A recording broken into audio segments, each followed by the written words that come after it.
Te trago atualizações sobre São Paulo e Gaston Ávila, negociação deu uma bela esquentada, tem as últimas do mercado, bastidores, finanças e o acordo entre São Paulo e Austin, concessionária da BMW, que rendeu mais polêmica. Fala aí pessoal, sou Jorge Nicola, bem-vindos a mais um vídeo do canal, sempre bom ter vocês por aqui, sem perder tempo, pedir para deixar like, se inscrever no canal e ativar as notificações. Quero falar agora sobre o São Paulo, que voltou a debater a contratação de Gaston Ávila, dá para dizer que há otimismo pelos lados do Morumbi em relação à chegada do zagueiro argentino de 24 anos de idade que pertence ao Ajax. O Ávila esteve emprestado ao Fortaleza ao longo da temporada. Com o rebaixamento do time, o Lion descartou a possibilidade de comprá-lo, operação de compra de 6 milhões de euros. São Paulo havia feito ao Ajax a seguinte proposta: empréstimo gratuito, com metade do salário sendo pagos pelo time holandês. Só que o Royal Antwerp, da Bélgica, e um time da Major League Soccer também entraram na parada. Até por isso, São Paulo precisou melhorar as condições desse empréstimo. A última proposta feita pelo tricolor agradou ao Ajax. Como o Gaston Ávila já havia dito sim para o São Paulo, existe a expectativa de que nas próximas horas, talvez ainda nessa semana, o Ávila possa ser anunciado como o segundo reforço tricolor para 2026. O primeiro, você sabe, Danielzinho, volante de 31 anos de idade, que havia sido adquirido no fim do seu contrato com o time do Mirassol. Só para completar em relação ao São Paulo, contei para vocês ao longo dessa semana que Marlon Freitas interessa. Jogador que pertence ao Botafogo e pode ser envolvido numa troca. O grande problema é que o Pablo Maia, como eu também já havia contado, não se interessou pelas cifras oferecidas pelo Botafogo. Ou o Botafogo aumenta a sua oferta ou não haverá negócio. Quero te atualizar agora sobre mais uma confusão envolvendo São Paulo e seus dirigentes. Nos últimos dias vazou um áudio de uma mulher chamada Rita de Cássia Adriana Prado. E ela cobrava o Douglas Schwartzman, diretor das categorias de base, aquele que também se envolveu em confusão relacionada à venda de camarotes de maneira clandestina. Nesse contato telefônico, a Rita cobrava o Douglas por não ter recebido um carro BMW. Só para você entender, São Paulo e Austin, que é uma concessionária da BMW, haviam firmado um acordo no início dessa temporada que previa a cessão temporária de 12 carros BMW para o São Paulo, num contrato de abril a dezembro. Durante esse período, na troca por esses 12 carros, São Paulo cederia um camarote para 31 pessoas no Morumbis, além de propriedades de marketing e outras ativações.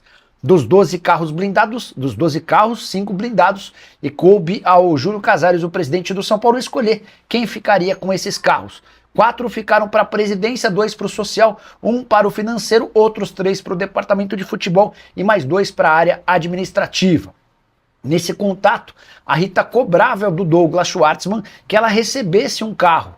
E o Douglas dizia que não tinha por que ela receber esse carro, até porque ela foi apenas uma intermediária da negociação. Vamos ver se esse assunto também vira alvo de investigação da polícia. Já contei para vocês que o Thiago Corrêa, o mesmo delegado que conseguiu indiciar o presidente do Corinthians, Augusto Melo, por furto qualificado, formação de quadrilha, entre outras coisas, está investigando o sumiço de mais de 10 milhões de reais do São Paulo, com saques periódicos, todos relacionados à contratação de atletas. Hora de falar sobre o São Paulo, que terá dinheiro extra. O tricolor tem em mãos uma proposta de 6 milhões e meio de reais pelo atacante Eric. Jogador que pertence ao São Paulo, esteve emprestado ao Vitória.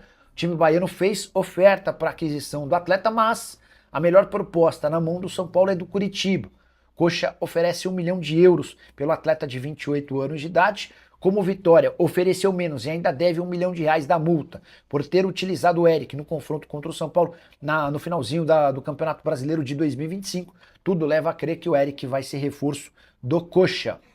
6 milhões e meio de reais que certamente ajudam o São Paulo na busca por contratações. Já falei para vocês que o São Paulo tem até esse momento apenas o Danielzinho.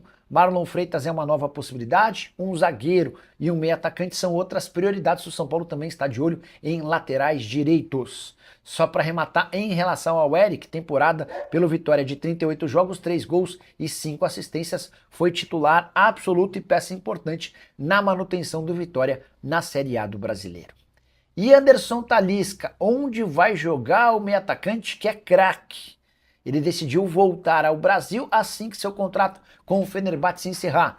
O vínculo acaba em 30 de junho, ou seja, a partir de 1º de janeiro, o Talisca já pode assinar um pré-contrato com quem bem quiser. Bahia e Corinthians surgem como favoritos. O Bahia por ter sido o clube que revelou Talisca, o Corinthians por ser o clube do coração do jogador. Talisca já admitiu em outros momentos, em entrevistas ao longo da carreira que tem esse sonho de jogar no seu time do coração. O Flamengo não pode ser descartado. Há um movimento grande dentro do Fla para que o Talisca se junte ao rubro-negro, para tentar formar a melhor seleção da América do Sul nos últimos tempos. Jogador que na Turquia ganha na casa dos 5 milhões de reais por mês. O Talisca já sabe que vai precisar reduzir seus vencimentos para atuar no futebol brasileiro, embora tenhamos no Brasil gente ganhando 2, 3, 4, 5 e até 6 milhões de reais, como o Memphis Depay. Só para completar, registrar ainda que o Flamengo, que monitora bem de perto os passos do Talisca, chegou a fazer proposta pelo zagueiro Vitão do Internacional. A primeira proposta do Flamengo de 4 milhões e 700 mil reais, perdão, 4 milhões e 700 mil euros, com perdão de uma dívida que o Inter tem em relação ao Thiago Maia, além de mais 4 milhões de euros à vista, ou seja, proposta do Flamengo de 8 milhões e 700 mil euros. O Inter quer 10 milhões de euros, sendo 4 milhões de euros pelo perdão da dívida e mais 6 milhões de euros em dinheiro. Já o São Paulo escolheu um novo alvo no Botafogo, sem acerto com Savarino e Vitinho, que eram as prioridades numa eventual troca por Ferrarese e Pablo Maia. O São Paulo quer contratar Marlon Freitas, volante que já foi cobiçado por vários outros clubes grandes do futebol brasileiro, entre eles o Corinthians. Marlon tem 30 anos de idade, chegou a ser capitão do Botafogo e alguém super importante, especialmente nas 2 últimas temporadas. Apesar de ter uma idade limite, o São Paulo havia afirmado que contrataria jogadores mais jovens. O fato de o Marlon Freitas sempre atuar muitas partidas por temporada reforça a possibilidade dele ser contratado. Por exemplo, nesse ano, 58 jogos, 1 gol e 5 assistências. Desde 2022, os números são impressionantes. Pelo Atlético Goianiense, nesse ano de 2022, foram 70 partidas. Pelo Botafogo, 63 jogos em 2023, 65 jogos em 2024, além dos 58 jogos em 2025. Posso contar que, ao contrário do Vitinho e do Savarino, que não pretendem se mudar do Botafogo para o São Paulo, Marlon Freitas vê essa possibilidade como interessante. Ele gostou do projeto apresentado pelo São Paulo e faz força para que o negócio aconteça. Resta agora que o São Paulo e o Botafogo definam quem será utilizado como contrapeso. Vai o Ferrarese? Vai o Pablo Maia? Algum outro jogador do Botafogo pode ser envolvido nessa negociação? Tudo está sendo discutido entre clubes e também empresários dos atletas. Igor Silva escreve: pode ver quanto o Botafogo deve para o São Paulo entre Henrique Almeida, Tietê e Lucas Perry. E se esse valor que eles devem pode ser revendido em jogadores com as suas fontes. Vou atrás dessa notícia. Preciso contar para vocês sobre um novo escândalo que envolve o São Paulo. Ele diz respeito a uma investigação policial que trata sobre o desaparecimento de mais de 10 milhões de reais. Tá? Vou trazer todas essas atualizações já já. O Lucas Garcia, Anderson Talisca livre no mercado em breve. Caberia no time do Cruzeiro? O Lucas, caberia no Cruzeiro, no Flamengo, no Palmeiras, no Corinthians, no São Paulo, em qualquer time do Brasil. O Talisca é muito acima da média. Ele fica livre na metade do ano, em junho de 2026. E quem quiser contratá-lo, basta convencê-lo a assinar um pré-contrato a partir de janeiro. Por exemplo, no Cruzeiro, você citou o Cruzeiro, né? O Cruzeiro vai perder o Matheus Pereira. Cara, vai perder? Não. Pode perder o Matheus Pereira. Ninguém sabe o futuro do Matheus. O contrato se encerra em junho. Se você perde o Matheus Pereira e traz o Anderson Talisca, para mim, você consegue fazer uma reposição acima até do Matheus Pereira, que eu considero um baita jogador, tá? Que patrocínio é esse da BMW Oster do São Paulo? Só patrocínio da Volvo ainda vigente? Tenho a impressão de que o São Paulo em algum momento firmou um acordo com essa concessionária Oster da BMW para que o São Paulo tivesse alguns carros em forma de permuta durante um período, tá? Nicolau Savarino vai ser jogador do Grêmio ou do São Paulo? Garagem Gastrobar do São Paulo não será.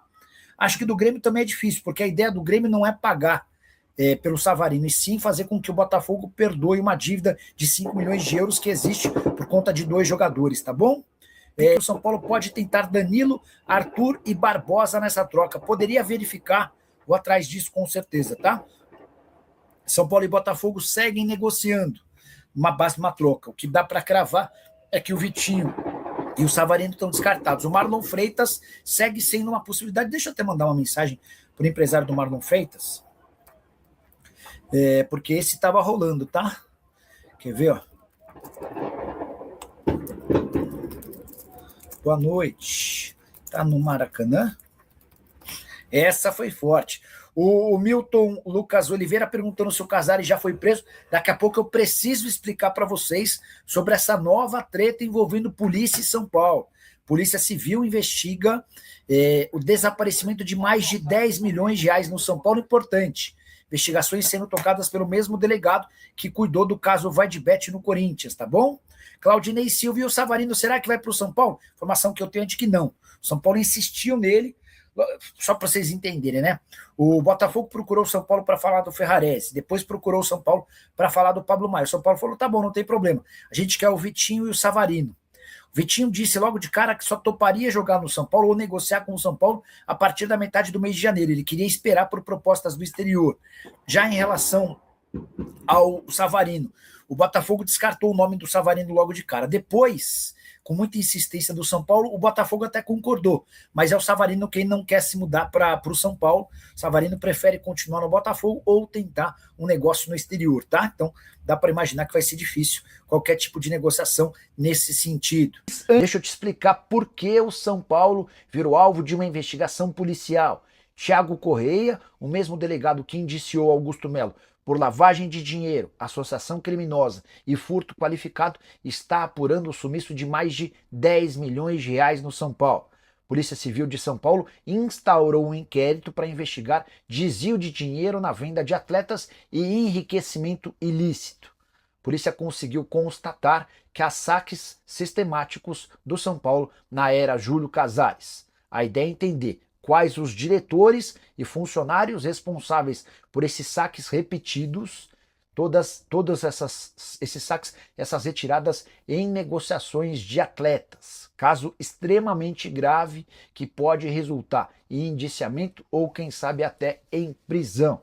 As investigações no São Paulo começaram depois dos desdobramentos no Corinthians. Polícia Civil de São Paulo quis entender se a facção criminosa que tem atuação no Corinthians também tinha atuação no São Paulo. Não há qualquer relação, mas a polícia, a partir de uma série de denúncias, conseguiu apurar que existem irregularidades no Tricolor e elas estão sendo investigadas. Posso contar que essa investigação está em fase bem inicial no São Paulo, mas já que entrou de cabeça nessa história, a Polícia Civil, comandada pelo Thiago Correia, também vai investigar o esquema de venda clandestina de camarotes, denúncia que aconteceu nos últimos dias. É por essas e outras que está sendo cada vez mais difícil e insustentável imaginar a continuidade do presidente Júlio Casares, enorme pressão para que o Casares renuncie. Importante dizer que até agora não há nenhuma comprovação de participação do presidente, mas você pode ter certeza que, especialmente depois desse novo episódio de sumiço de 10 milhões de reais no departamento de futebol envolvendo venda de jogadores, coisa vai ficar insustentável para o Júlio Casares.